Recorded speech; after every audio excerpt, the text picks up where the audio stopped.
Friends, welcome back to our channel wealthy life. 17 June 2021 trading സെഷനിൽ നമ്മൾ focus ചെയ്യേണ്ട പ്രധാനപ്പെട്ട സ്റ്റോക്കുകളും ആ സ്റ്റോക്കുകൾ റിലേറ്റഡ് ആയിട്ടുള്ള റീസെൻറ്റ് ന്യൂസ് അപ്ഡേറ്റുമാണ് ഇന്നത്തെ വീഡിയോയിൽ ഉൾപ്പെടുത്തിയിരിക്കുന്നത്.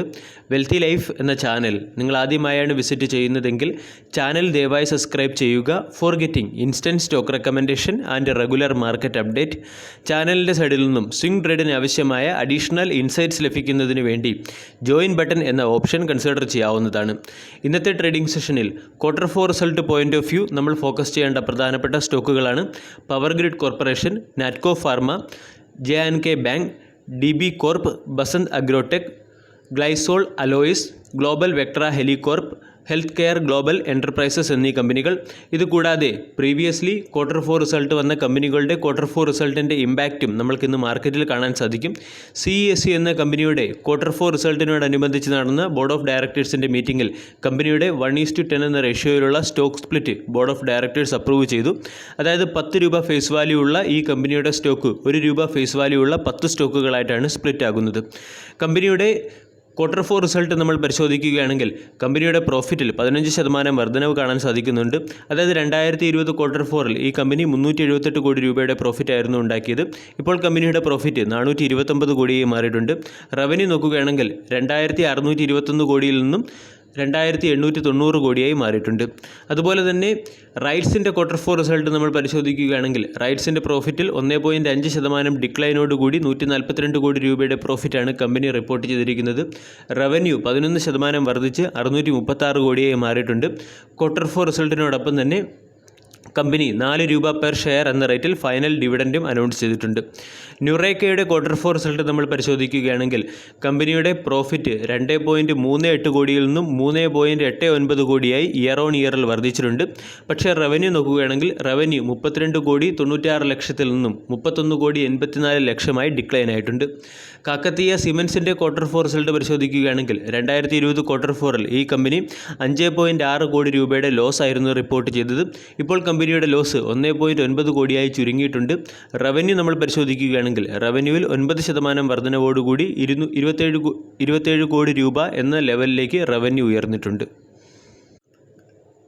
വിവിധ കമ്പനികളിലെ സ്റ്റേക്ക് അക്വിസിഷൻ റിലേറ്റഡ് ആയിട്ടുള്ള ന്യൂസ് അപ്ഡേറ്റിലേക്ക് കടക്കാം. Templeton strategic emerging fund global സ്പിരിറ്റിൻ്റെ 5.6 ലക്ഷം ഷെയറുകൾ 441 രൂപ പെർ ഷെയർ എന്ന റേറ്റിൽ സെൽ ചെയ്തിട്ടുണ്ട്. അതുകൂടാതെ കെൽട്ടൺ ടെക് സൊല്യൂഷൻസിൽ ലിംഗരാജു ഗൗഡ മല്ലികാർജുനപ്പ 5.35 ലക്ഷം ഷെയറുകൾ 85 രൂപ 24 പൈസ പെർ ഷെയർ എന്ന റേറ്റിൽ അക്വയർ ചെയ്തിട്ടുണ്ട്. ഇൻവെസ്റ്റർ കെയറിൻ ഓയിൽ സൊല്യൂഷൻ യുണൈറ്റഡ് ഡ്രില്ലിംഗ് ടൂൾസിൻ്റെ 10 ലക്ഷം ഷെയറുകൾ 325 രൂപ 50 പൈസ പെർ ഷെയർ എന്ന റേറ്റിൽ സെൽ ചെയ്തിട്ടുണ്ട്. ഓർട്ടിൻ ലബോറട്ടറീസിൽ AFPL ട്രേഡ് ലിങ്ക് ഏകദേശം 1.3 ലക്ഷം ഷെയറുകൾ 35 രൂപ 97 പൈസ പെർ ഷെയർ എന്ന റേറ്റിൽ അക്വിസിഷൻ നടത്തിയിട്ടുണ്ട്. ഇതുകൂടാതെ ടാറ്റ സ്റ്റീലിൽ പ്രമുഖ രാജ്യത്തെ ഏറ്റവും വലിയ ഡൊമസ്റ്റിക് ഇൻസ്റ്റിറ്റ്യൂഷണൽ ഇൻവെസ്റ്ററായ LIC അവരുടെ സ്റ്റേക്ക് ഹോൾഡിംഗ് റെഡ്യൂസ് ചെയ്തിട്ടുണ്ട്. 8.96% നിന്നും സ്റ്റേക്ക് ഹോൾഡിംഗ് 6.94%ത്തിലേക്കാണ് റെഡ്യൂസ് ചെയ്തിരിക്കുന്നത്. Mirae asset investment managers green play ഇൻഡസ്ട്രീസിൽ അവരുടെ സ്റ്റേക്ക് ഹോൾഡിംഗ് 4.87%ത്തിൽ നിന്നും 5.45%ആക്കി ഉയർത്തിയിട്ടുണ്ട്.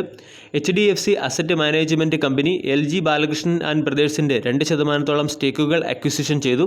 ഈ അക്വിസിഷൻ വഴി കമ്പനിയുടെ ടോട്ടൽ ഷെയർ ഹോൾഡിംഗ് 5.29%ത്തിൽ നിന്നും 7.29%ആക്കി ഉയർത്തിയിട്ടുണ്ട്.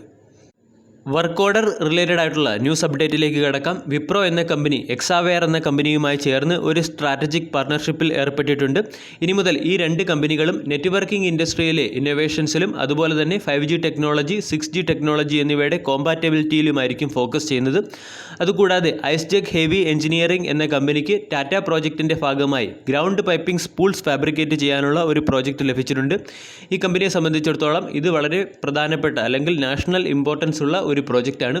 അതുകൂടാതെ ഇന്നത്തെ ട്രേഡിംഗ് സെഷനിൽ ഫാർമ സെക്ടറിലെ ഒരു കമ്പനിയായ അരബിന്ദോ ഫാർമ എന്ന കമ്പനിയിൽ നമ്മൾ ഫോക്കസ് ചെയ്യേണ്ടതുണ്ട്. കാരണം വരുന്ന 2-3 ആഴ്ചയ്ക്കുള്ളിൽ അരബിന്ദോ ഫാർമയുടെ ഇഞ്ചക്റ്റബിൾ ബിസിനസ്സിൽ ഒരു ഡീമർജർ നമ്മൾക്ക് പ്രതീക്ഷിക്കാവുന്നതാണ്.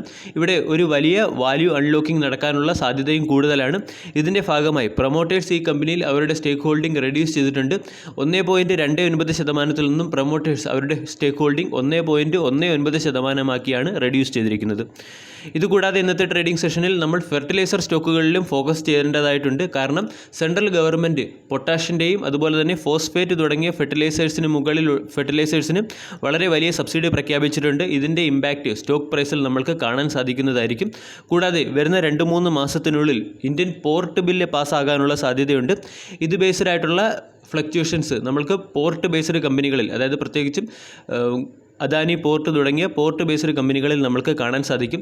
അതുകൂടാതെ ഇന്ന് മാർക്കറ്റിനെ സ്വാധീനിക്കുന്ന മറ്റൊരു മേജർ ഇൻസിഡൻറ്റ് US ഫെഡ് മീറ്റിങ്ങിൻ്റെ ഇമ്പാക്റ്റാണ്. പ്രത്യേകിച്ചും US ഹെവി ഇൻഫ്ലേഷൻ്റെ സാഹചര്യത്തിൽ ഫെഡ് മീറ്റിങ്ങിൻ്റെ ഔട്ട്കം ഇന്ന് മാർക്കറ്റിനെ സ്വാധീനിക്കുന്ന ഒരു പ്രധാന ഘടകമാണെന്ന് തന്നെ നമ്മൾക്ക് വിലയിരുത്താം.